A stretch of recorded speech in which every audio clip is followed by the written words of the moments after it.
하나님 말씀 시편 103편 1절에서 5절입니다. 내 영혼아 여호와를 송축하라. 내 속에 있는 것들아 다 그의 거룩한 이름을 송축하라. 내 영혼아 여호와를 송축하며 그의 모든 은택을 잊지 말지어다.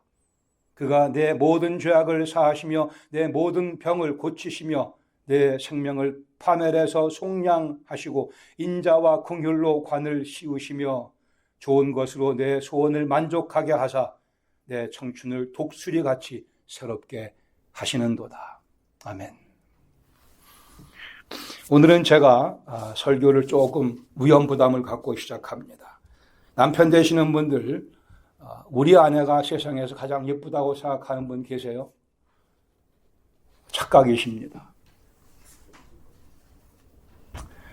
그러나 내 아내가 하나님께서 내게 주신 가장 적합한 아내라고 생각하시는 분들, 그 영혼의 주의 복이 함께 하시기를 바랍니다. 우리 남편이 세상에서 가장 멋진 남자라고 오해하는 아내들은 없으시길 바랍니다. 그러나 그 남편이 하나님께서 내게 주신 가장 적합한 남편이라고는 확신하셔야 됩니다. 제가 1983년도에 미국의 린치버그의 리버티 세미나리에 유학을 왔습니다. 제가 그리고 와서 처음으로 제 차를 구입하게 됐어요. 쉐비 말리부 클래식 8기통짜리 문 2개 있는 거, 엄청 큰 차입니다. 1,300불 주고 9만 마일 뛴 거, 9만 3천 마일 뛴 차를 제가 샀습니다. 그 차를 제가 타면서 왜 영화에 보면 미국 신사들이 그 여인들의 차문을 열어주는지를 알게 됐어요. 문이 뭐 엄청 큽니다. 쇳덩어리로 되어 있는 차. 차가 너무 좋았습니다. 그러다가 포드 포렌자라고 하는 새 차를 구입하게 됐습니다. 새 차니까 더 좋더라고요. 저는 또 달라스에서 그렇고 다시 린치버그에 또 와서도 기아 프라이드, 포드에서 페스티벌이라는 이름으로 만들어 팔던 똑같은 프라이드 차를 타보기도 했습니다. 차가 조그마니까 이름이 프라이드인 거죠. 근데 제가 아는 분이 올즈모빌 커틀러스라고 하는 차를 타고 다니셔요. 그 차를 타보니까 정말 좋아요. 내 평생 저 정도 내가 돈 벌면 저 정도 차를 타면 만족스럽겠다라고 생각을 했습니다. 올즈모빌 커틀러스. 지금은 단종됐습니다. 세월이 흐르고 흘러서 제가 캠리도 타보고 저는 드디어 아발론이라고 하는 엄청나게 사치스러운 차를 몰게 됐습니다. 정말 차가 좋습니다. 권합니다. 참 만족스러웠습니다. 야, 이런 차를 내가 타고 다닌다니. 그 올즈모빌 커틀러스보다 더 좋은 차입니다. 근데 제가 아는 젊은 분이, 아주 젊은 분이 아발론을 타고 다니는 분이 있어요. 여러분도 아시는 분입니다. 근데 그 차는 제 차보다 더 좋아요. 나는 언제나 이런 차를 타볼까. 우리 만족의 끝이 있다 생각하십니까? 착각입니다. 우리는 만족할 줄 모르는 영혼들입니다. 세상의 것들을 아무리 취해 본들 만족하지 못. 여러분보다 100배 더 많은 재산을 갖고 있는 분들 중에 만족한 삶을 사는 분 찾기 그리 쉽지 않습니다. 그러나 내가 사는 이 집이, 내가 모는 이 차가 하나님께서 내게 주신 것이라고 하는 생각이, 그 확신이 들면 우리 인생 즐거워지며 휘파람이 절로 나며 만족스러운 삶으로 살아갈 수 있습니다. 그것이 성경에서 말씀하는 여호와 하나님께서 주시는 만족감이며, 여기서 때로는 좀 부족한 듯하지만 때로는 많이 아쉬운 듯하지만 그런 경험을 다 해보며 살다가 하나님을 의존하는 법을 배우다가 드디어는 급기야는 우리가 하늘나라에 가서 주님과 함께 영원히 말로 다 표현할 수 없는 즐거움을, 영원한 기쁨을 누리며 살아간다고 하는 것이 하나님의 계획이며 우리가 알고 배우고 믿고 살아가는 우리 인생 철학이기도 합니다. 시편 103편 1절에서 5절 다윗이 하나님을 찬양하며 그 마음속에 담겨져 있는 자기의 인생관, 인생 철학을 고백하며 선언해 주고 있습니다. 우리는 만족을 얻기 위해 하나님을 찾아갑니다. 만족을 얻기 위해 하나님을 찾아갑니다. 하나님을 만나 뵙고 하나님을 경험하면서 변화가 생겨나야 됩니다. 변화가 생겨나고 있습니다. 그것은 만족을 얻기 위해, 무엇을 얻기 위해 하나님을 찾아갔지만 하나님을 알고 하나님과 대화를 나누며 하나님과 교제를 나누며 하나님께 기도드리며 하나님의 음성을 듣다 보면 하나님이 가장 좋아지는 겁니다. 하나님이 가장 좋아지는 겁니다. 하나님 주시는 그 무엇도 괜찮지만 좋지만 또 필요하지만 하나님 당신이 가장 좋아지는 것, 이것이 그리스도 예수의 복음이라고 하는 것입니다. 하나님의 온화한 얼굴이 그리워지는 것을 의미합니다. 그것이 하나님 그 온화하신 얼굴이 내게 기쁨이 되는 것을 의미합니다. 하나님의 숨결이 내 마음의 안도감을 정착시켜주는 경험을 얘기합니다. 하나님이 선물로 주시는 그 무엇도 좋지만 아니 하나님 당신이 그분이 나의 만족이며 나의 기쁨이며 나의 위로며 나의 자랑이라고 하는 그 자리로 하나님께서는 오늘도 우리를 이끌어주고 더 가까이 나아오라고 말씀하십니다. 나와 접촉하며 내 온기를 느끼며 내 생명력을 체험하라고 말씀하십니다. 우리의 시작은 무엇을 얻기 위해 주 앞에 나가지만 우리는 하나님을 얻고 하나님을 즐기는 것으로 우리의 믿음이 성장해야 되며 귀결되어져야 합니다. 1절 2절에 다윗은 예배를 통해 하나님의 은택을 잊지 말라고 말씀합니다. 내 영혼아 여호와를 송축하라. 내 속에 있는 것들아 다 그의 거룩한 이름을 송축하라. 내 영혼아 여호와를 송축하며 송축하라. 여호와를 bless him, 여호와의 위대하심을 아름다우심을 보고 즐기라. 그리고 그 즐기는 속마음을 밖으로 표현하며 예배 드리라고 말씀합니다. 그의 모든 은택을 잊지 말지어다. 여기 잊는다는 표현은 기억하지 못한다는 뜻이 될 테고요. 더 나아가서 무시한다라는 의미가 되어버리고 맙니다. 여호와의 은택을 무시하지 말라. 여기 다윗은 기억하라라는 표현 대신에 잊지 말라라는 표현으로 더 강조하고 있습니다. 은택을 받은 사실을 생각을 통해 삶을 통해 보여주며 살아가라 강조합니다. 이미 베풀어 주신 은혜를 우리가 더듬으며 회고하며 하나씩 카운트해 볼 때 우리 속에 감사가 생겨나며 예배를 드릴 수 있는 자리에 들어가게 됩니다. 예배를 통해 하나님의 은택을 기억하면 우리는 더 많은 하나님의 은혜를 더 깊은 차원에서 더 가까이서 경험하게 됩니다.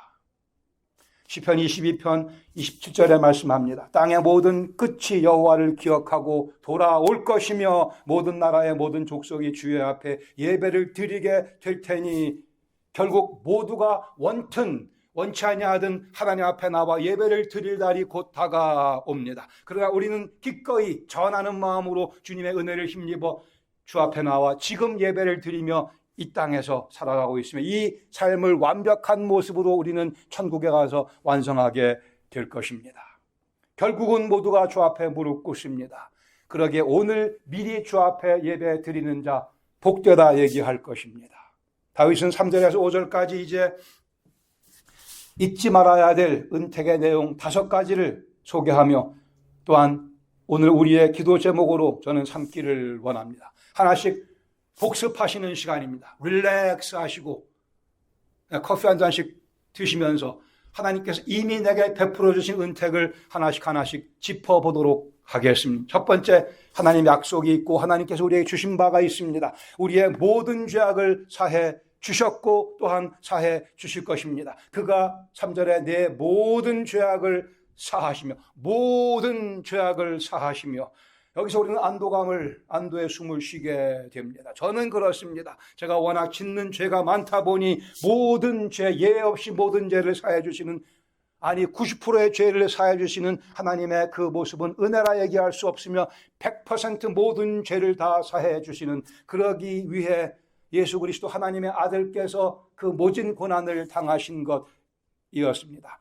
90% 정도의 우리의 죄를 사해 주기 원하셨다 한다면 한 2천만 불 주시면 됐지만 100%의 우리의 죄를 다 사해 주시기 위해 당신의 아들을 십자가에 죽게 하셨습니다. 그리고 우리에게 상한 심령을 상하고 통회하는 마음을 요구하실 뿐입니다. 다윗이 시편 51편 17절에 이렇게 기도합니다.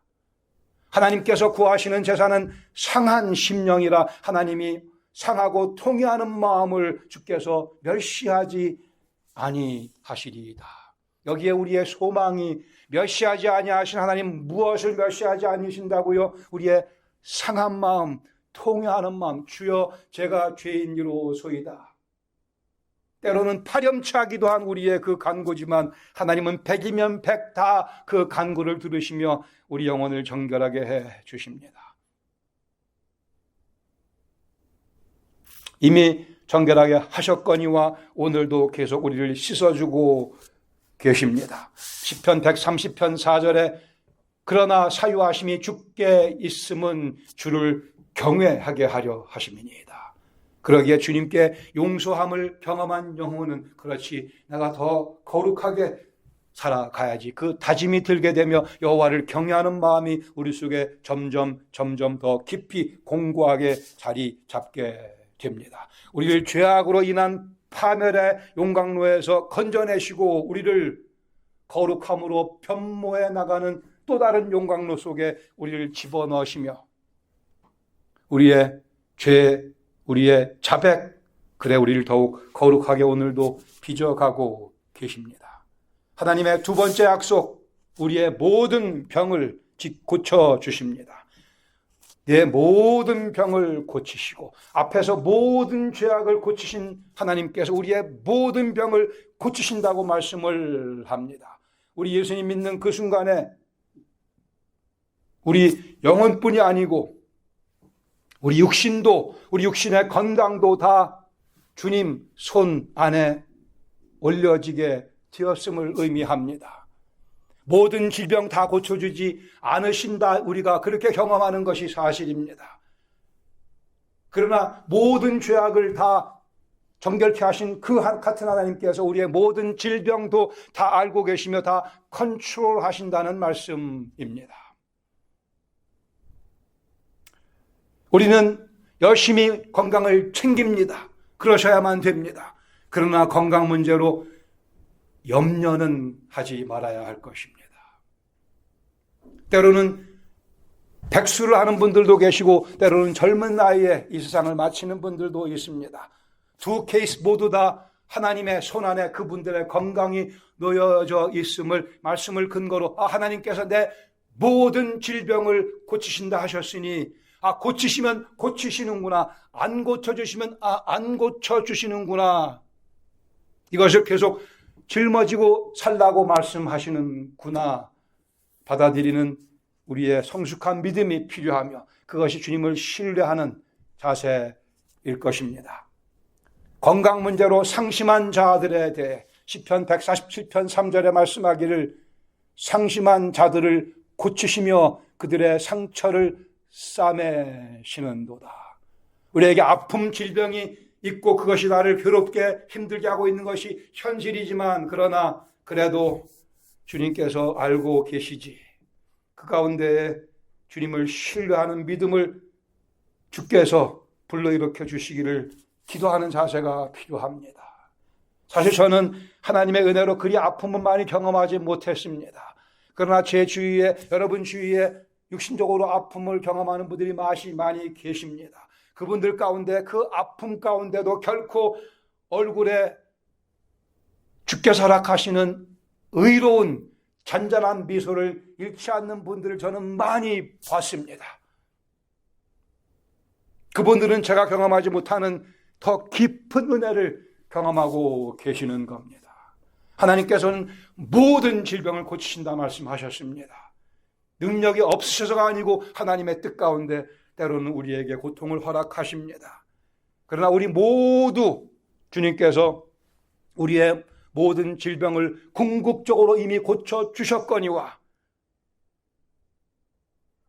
이 땅에서의 삶을 마치는 순간 우리는 완벽한, 더 이상 고통이 없는, 더 이상 질병이 없는 완벽하게 자유로운 몸으로 영원히 죽지 않는 모습으로 우리는 다시 부활하며 주님과 함께 영원히 살게 되어 있습니다. 이것이 우리의 소망이며 이것이 성경의 약속, 우리의 모든 질병 주님께서 궁극적으로 다 고쳐주심을 우리는 믿어야 하며 믿고 있습니다.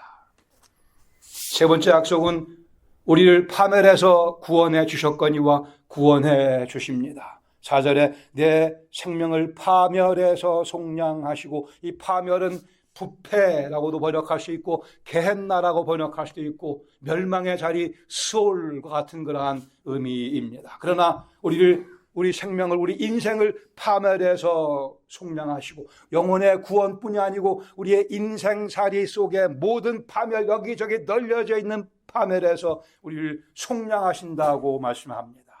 속량하신다고요. 값을 주고 우리를 건져내신다는 의미입니다.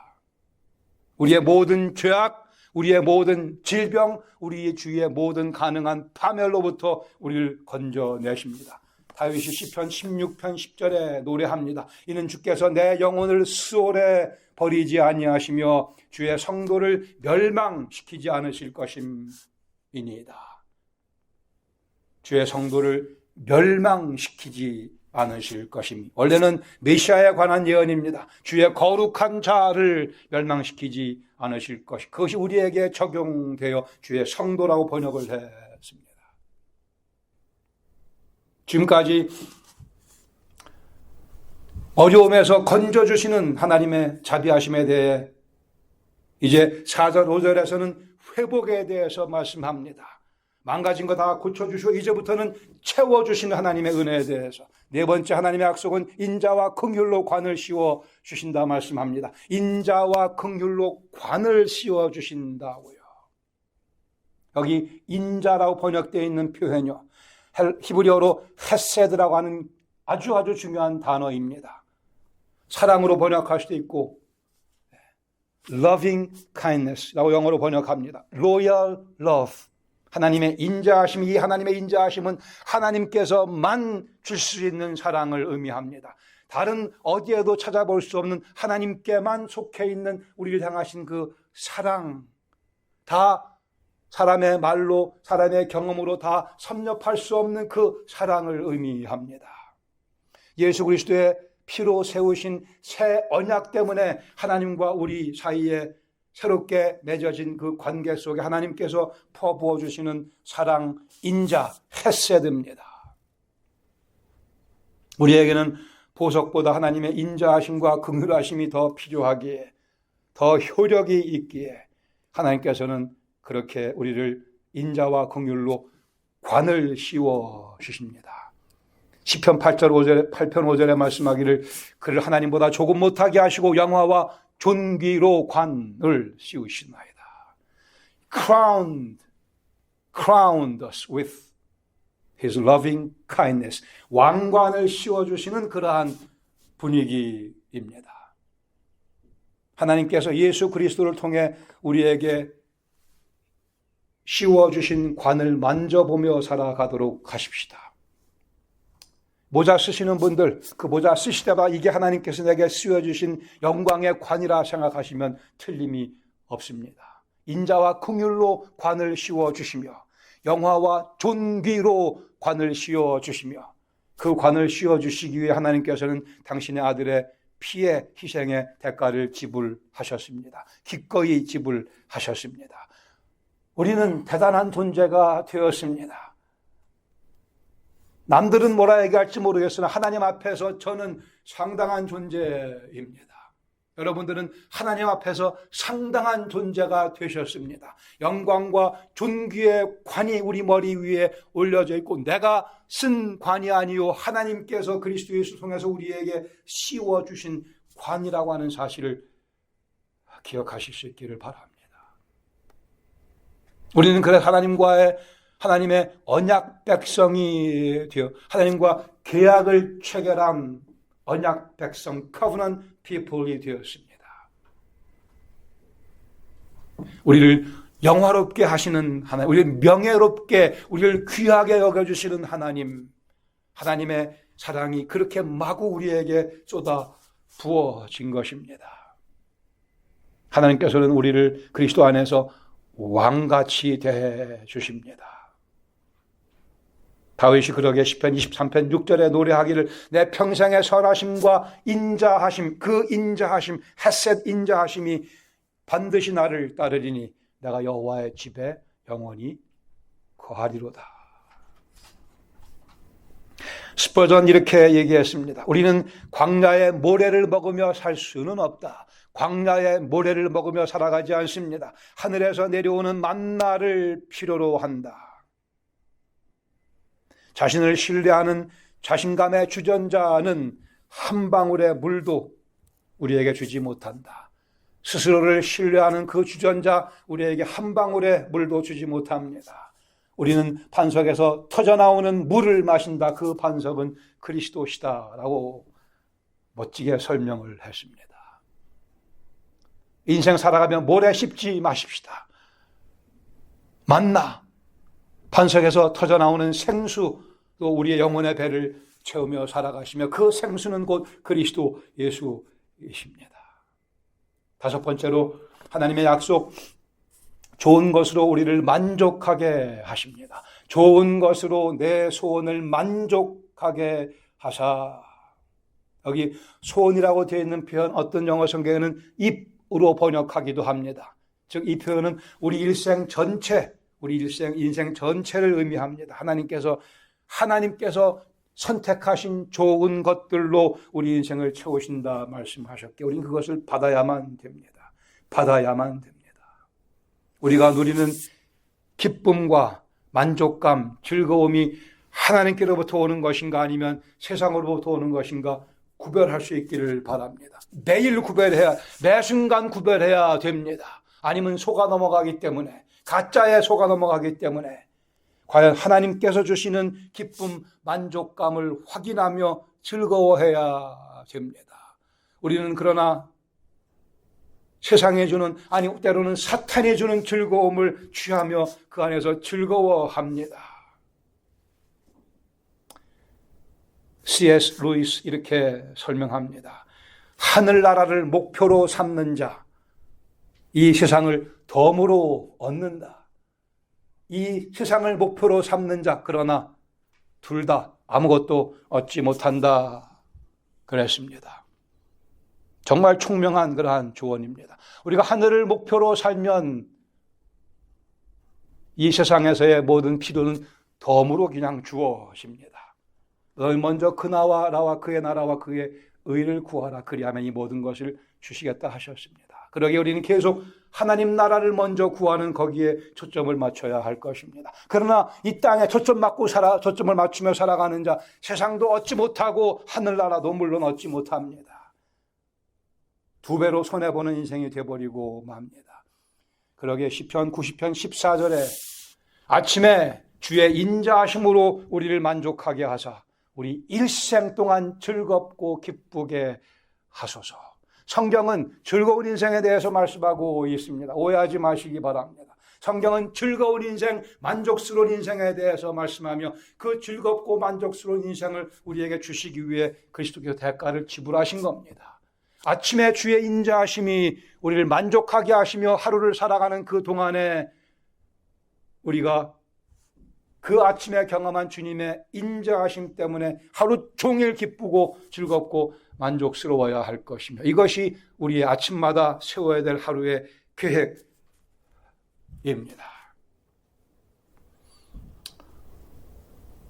기도하실 때 답을 정해놓고 기도하지 마십시다. 그 습관을 계속 버려나가야 합니다. 물론 주님 이게 필요하다고 말씀을 드리는 간구가 필요하지만 주께서 응답하실 내용을 내가 정하는 것 아닙니다. 주님, 이게 제가 필요합니다. 주님 뜻대로 하시옵소서. 주의 인자하심이 저에게는 꼭 필요합니다. 주의 인자하심이 저를 둘러싸 주셔야 제가 기뻐할 수 있으며 즐거워할 수 있습니다. 그때야만 제가 만족감을 누릴 수 있습니다. 우리가 하나님께 호소하며 기도하면서도 만족감을 누리지 못하는 이유는 내가 먼저 답을 정해놔서 그렇습니다. 그것을 내려놓는 것이 하나님을 신뢰하는 모습입니다.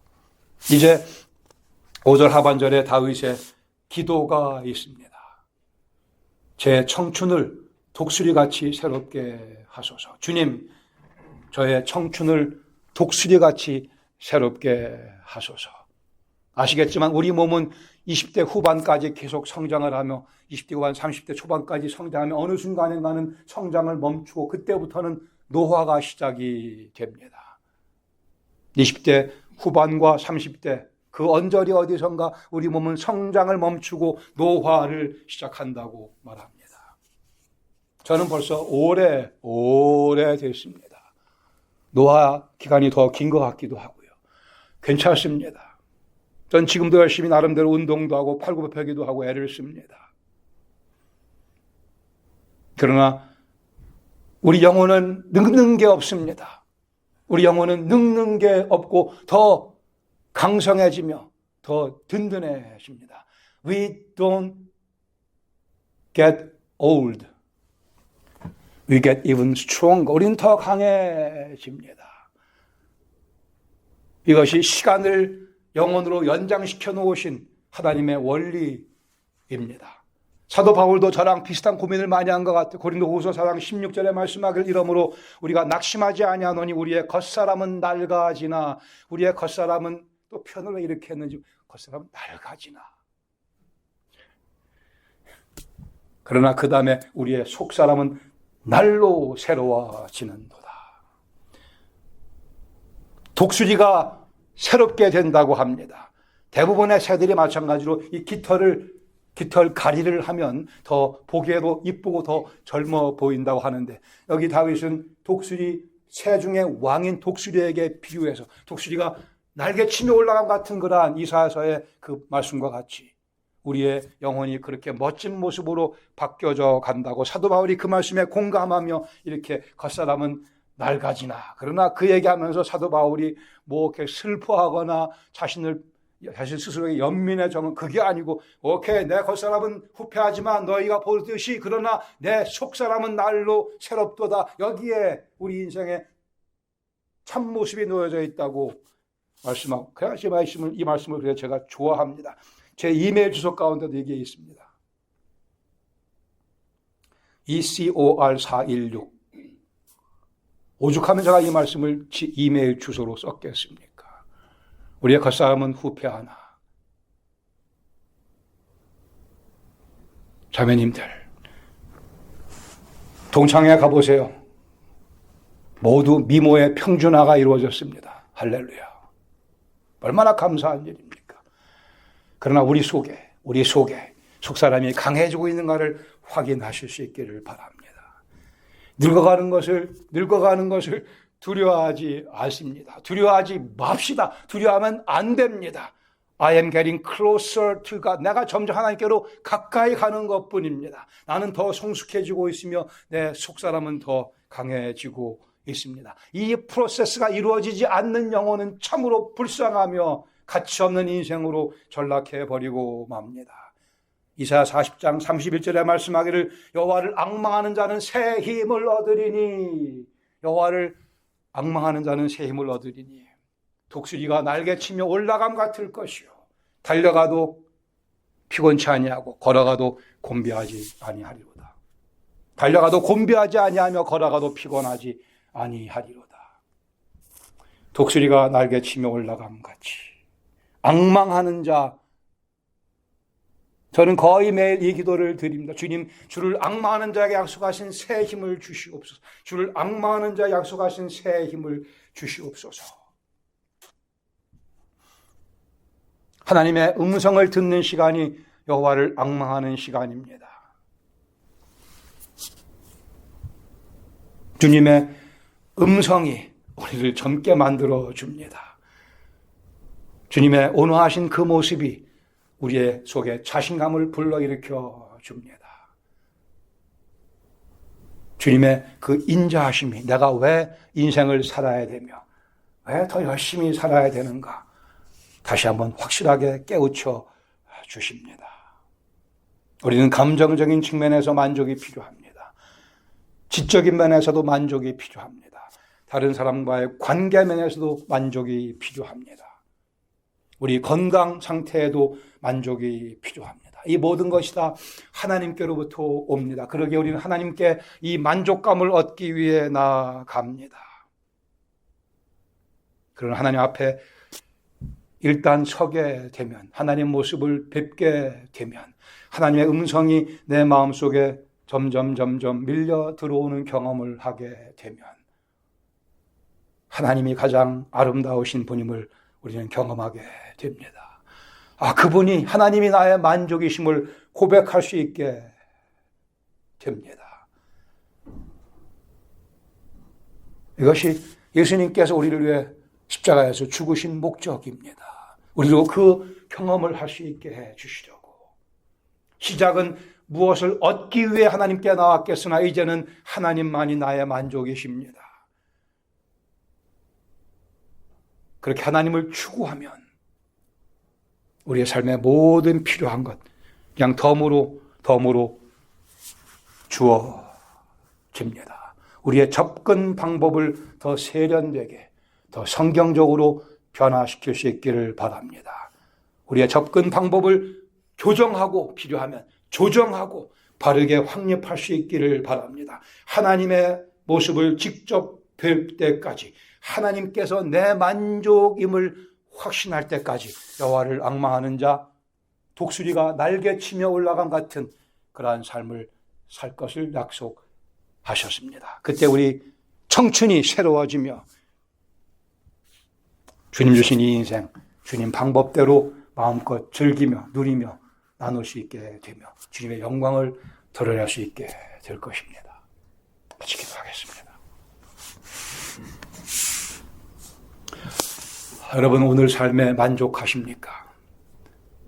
혹 그렇지 못하다면 왜? 무엇이?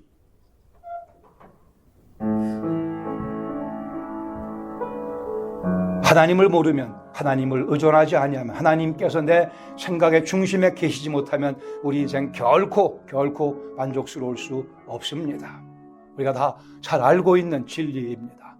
그러게 다시 한번 이 시간 주 앞에 나아가 오 주님께서만이 나의 만족이십니다 고백할 수 있는 그 축복을, 그 복을 누릴 수 있기를 원합니다. 그 자리로 주님께서 오늘 우리를 초청하시며 이끄십니다. 날마다 우리가 주님 앞에서 확인해야 될 것, 과연 하나님께서 내 만족의 전부이신지. 아니, 우리가 시작할 때는 어릴 때에는 잘 뭘 몰라서 이것저것 얻기 위해 하나님께 예배 드렸으나 이제는 아하, 하나님께서 내 만족이시구나.